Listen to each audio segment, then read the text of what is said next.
Hey y'all, Data Guy here.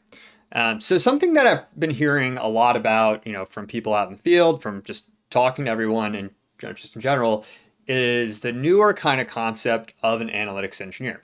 Maybe it's not as new as I'm thinking. Maybe I just didn't really hear about it before. But basically, what an analytics engineer is kind of a hybrid between a traditional, data scientist and a data engineer. So they're really, the link between data engineering and data analysis. So they have skills that comprise both of those. So they essentially are almost like a one-man army. They're able to set up pipelines to extract, transform, and get great data for them to use. And then they also have the skills to visualize, interpret, and actually gain insights out of that data.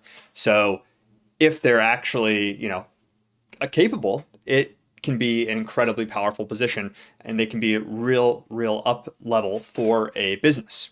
And so their primary responsibility, as you might imagine, is transforming all that raw data from whatever sources their business is collecting it from into a format that can be used for analysis by data analysts, data scientists, and other stakeholders. Maybe they're not even actually doing the analysis themselves. Maybe because they're an analytics engineer, they know the format that other analysts might need. And so instead of, needing to have this constant push and pull between a data engineer and a business analyst, you actually have someone that understands the needs of the business analysts and can proactively serve them data that is ready for consumption by them, that can be used to make effective decisions without the business analyst needing to explicitly ask for it. So they're a really great link to kind of bridging those two fields. And so, by ensuring that data is accurate, reliable, easily analyzable, they really provide that strong foundation for data-driven decision-making in organizations. And some people see it as a little bit more exciting than, being a data engineer in isolation or just being a data scientist, and not really having control over the data you're getting. So it's a really interesting position. And so now we kind of have an overview of, what they are doing. I want to talk about some of the tools that they use and, what your day-to-day would look like. So here I have kind of an image of the typical data engineering stack, or sorry, not data engineering, analytics engineering stack. So while a traditional data engineer will probably be staying everything below the data science layer, they'll be using DBT for transformation, they'll be interacting with the database is that the company's using tools like, Airflow, Fivetran, Matillion, Airbyte to extract data from different sources, manipulate it, they typically won't touch the higher level data science and analytics tools that are building on top of this data. Now, that's where an analytics engineer will come into play and actually act across this entire stack. So they're going to be leveraging your databases that are, they're going to be building databases to store all that structured data that they're going to then feed to analytics users or use themselves.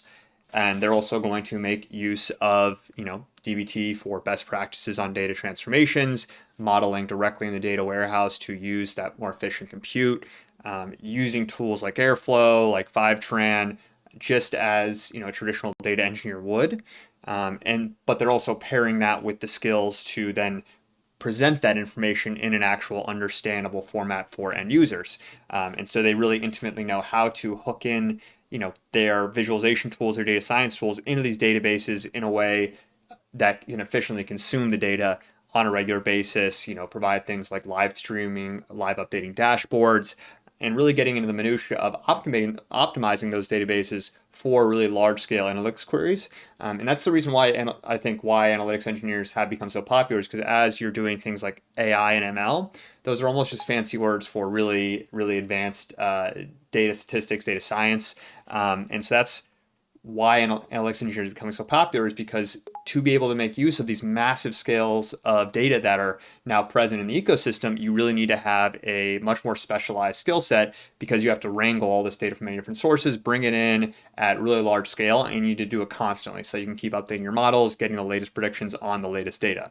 And then I think just is worth mentioning, some skills that you'll need across all of these different tool layers are just Python and SQL. Obviously, you're going to need a SQL if you're interacting with databases, and then Python is, in my opinion, or my favorite way to actually interact with data from, the end line manipulations when I want to transform it into different visualizations, and just do things like that. So so we've gone over the kind of tools the analytics engineer are going to use, but what are their responsibilities and tasks? So here I have kind of a graphic actually from the great team over at DBT, which I thought was pretty relevant because they're going to use across most data teams these days.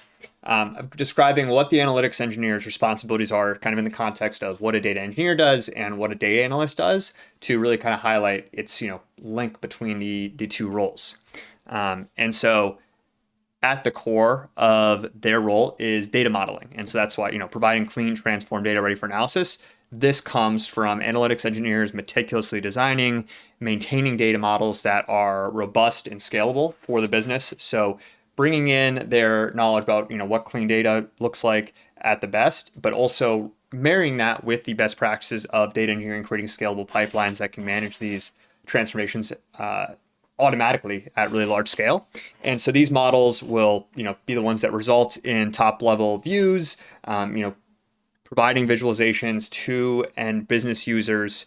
And so ensuring data quality is incredibly paramount there. Actively monitoring, create checks to ensure data accuracy and consistency. So that is where you have something, like applying software engineering best practices to really rigidly almost go through all of your code, make sure that it is never going to go break anything, or break all your downstream dashboard just because you made a messy pull. So, bringing in things like CI/CD, source control, versioning, to, make sure that, hey, even if something does go wrong, we can easily revert it, and kind of having that knowledge of what these different models actually translate to on the data analyst side. So knowing, hey, this is why we need to have a reversion because this report is going to the CEO, and if it breaks, we're all getting fired, right? And so, as you might imagine, with all these responsibilities tying to different aspects, they got to get the data or relay the raw data from data engineers, and also work with data analysts and also train business users and help them understand the reports that they're generating. They are collaborating a ton throughout their daily tasks. So they're liaising with, sorry, I'm not going to use the fancy French word.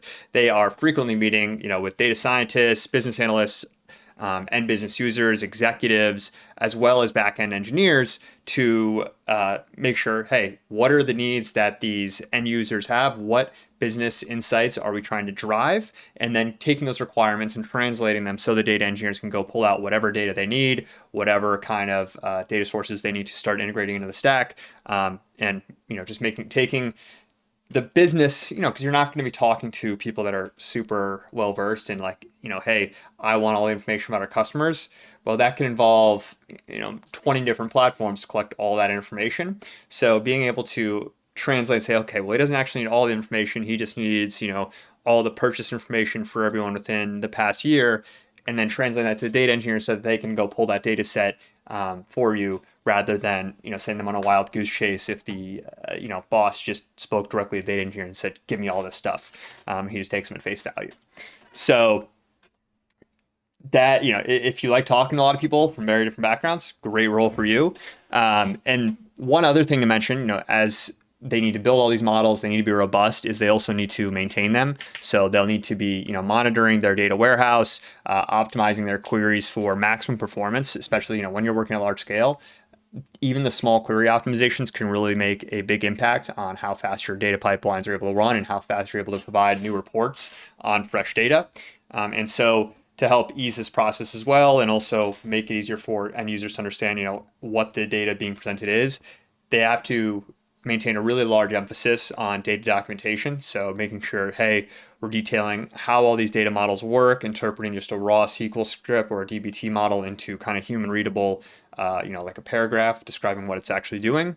And the same with any other transformations or, any kind of reports, making sure that's all extensively documented so that, data doesn't get misinterpreted, or if, someone leaves the company or someone leaves a certain role, you don't have to spend a ton of time retraining them to understand, some spaghetti code that your old data engineer wrote. So yeah, super interesting stuff there. And I know companies actually where, you can't actually get fired and you just keep getting promoted and you'll match any salary offer because no one knows how to read your code or understands how it works. So a little bit of a perverse incentive there, but you also will likely get fired before that actually happens nowadays because people are a little more aware.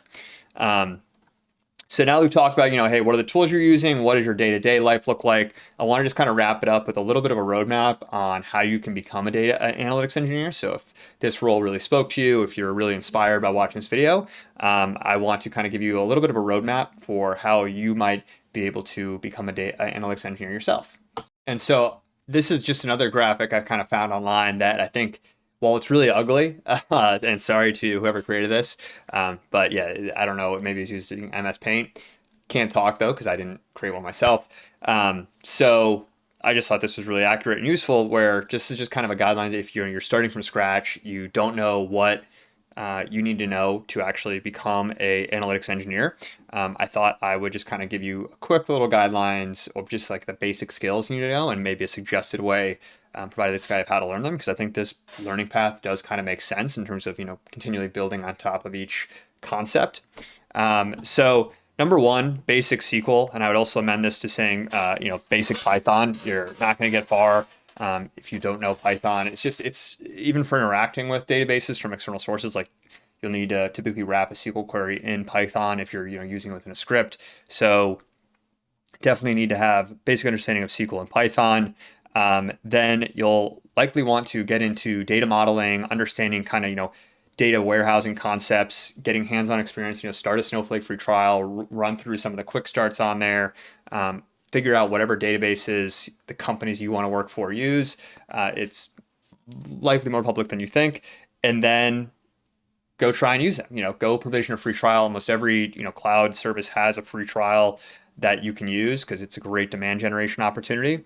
And then once you've gotten kind of understanding of you've got your basic SQL down, you've got your understanding how data warehouses work, how to connect to them, how to manipulate data within them.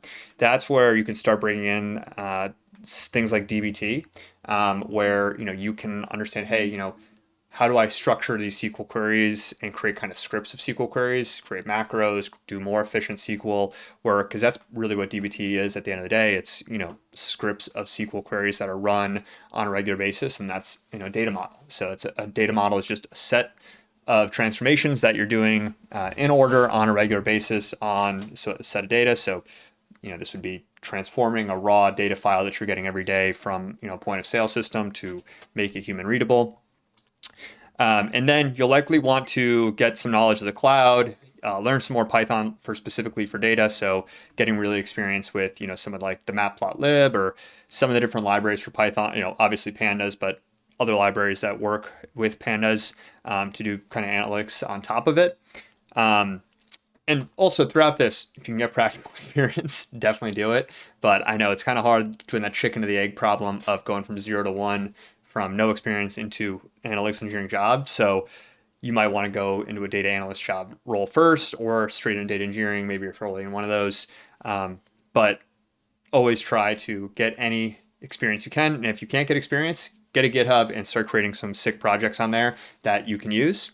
And also in tandem with this, if you can do networking, if you can, obviously get out there, go to events, talk to other analytics engineers and see if you can get a job at their companies, that is always very helpful as well. Obviously, don't be too greedy or needy.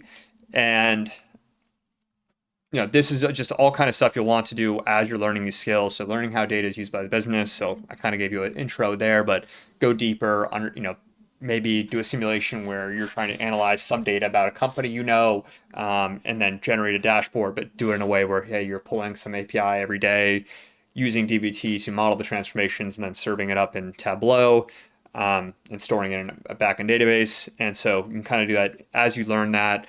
Learn some of those data engineering practices, learn how to create data pipelines, get experience with things like Airflow, so you can create data pipelines that are scalable, rerunnable, and then in tandem with that, learn some more advanced SQL, dbt, learning how to start to optimize your queries for analytics, and just keep learning.